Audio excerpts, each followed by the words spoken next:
1623 to 1625 Bank Street in South Jubilee, which is at risk of demolition in the next year. It's currently listed on the Heritage Register, but is not protected through a heritage designation bylaw. In May, School District 61, who manages and operates the property, told staff they intended to demolish the school to accommodate an expansion of the Sundance Elementary School immediately south on the same property. Staff and school district representatives worked cooperatively together and discussed options that would preserve the school. However, we have not found a resolution, and the school district still intends to demolish the building. The building is located at the southeast corner of Bank Street and Layton Street on the same property as the École Beau Soleil. So in the Sundance School right now, there's a Francophone school operating, and they're the current tenants. However, the School District 61 will take over the school and by 2021. The OCP designates this property as public facilities, institutions, parks, and open spaces, so the uses are limited to public uses. This is the front elevation of the building facing Bank Street. This is the front and the south side elevation from close up, showing the concrete foundation, the masonry walls, the sets of 3 windows, and the metal cornice at the top. This is the north elevation of the building from close up. This north entrance is identical to the south entrance, and the building is very symmetrical. This is the rear of the building facing the playing fields, and this is the south elevation of the building. Here's another view of the building from the playing fields. And then this is the Sundance Elementary School that would be retained and expanded.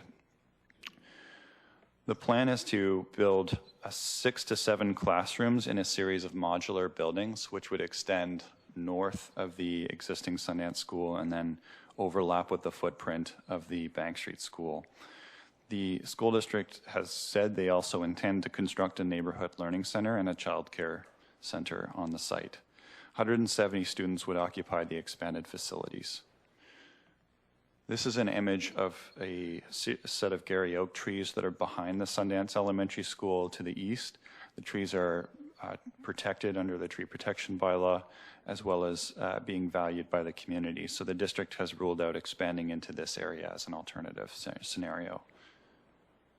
A bit about the history of the Bank Street School. It was designed by architect Davis Cooper Frame, who also designed the Chinese Public School on Fisgard Street. The Bank Street School is considered an excellent example of a small masonry school.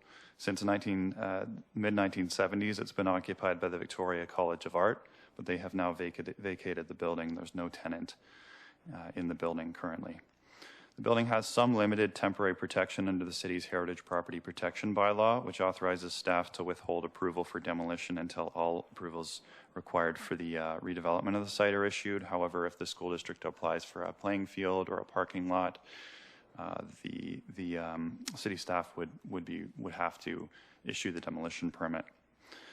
The building is in poor condition. It hasn't been upgraded or well maintained since the 1970s. All of the mechanical systems date back to the original construction of the building. There are no fire protection systems, no sprinklers in the building. It's not seismically upgraded. The roof needs to be replaced.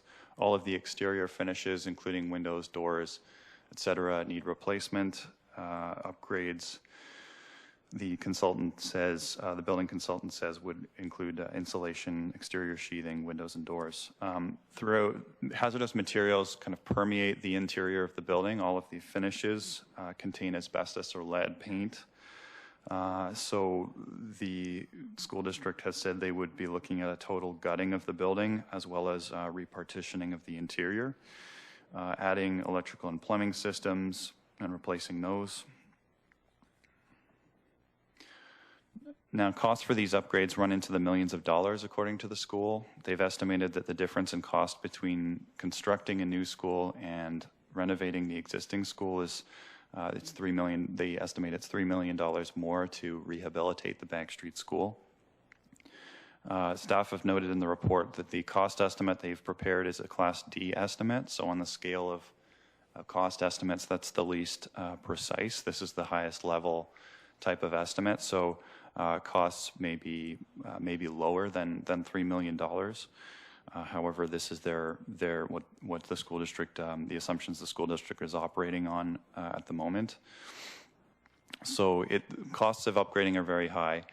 The interior of the building is certainly interesting, being so well preserved and having so many features, finishes, and trim from dating that appear to date back to 1912. This is an interior of the classroom.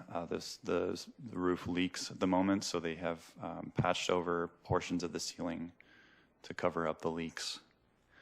Now, the official community plan and the South Jubilee neighborhood plan do contain some policies about designation and when the city should consider designation against the wishes of a property owner. In general, our planning documents encourage the city to negotiate with owners to achieve voluntary designation through the use of incentives and other carrots. In this case, we have explored what staff consider to be all of the alternative scenarios with the school district, and the school district remains determined to demolish the school. If the city were to designate against the wishes of the owner, the city would likely be liable to compensate the school district financially for the costs of rehabilitation. That's not an absolute certainty. There would be an adversarial legal process that would be initiated in order to determine what level of compensation the school district is entitled to. So given the direction of city policy to encourage the voluntary designation of heritage properties that are on the Heritage Register but not designated, and given the uncertainties around the level of compensation the city would be liable for, staff are not recommending further action at this time. Thank you very much. I'll start with questions. Yeah, Councillor Alto.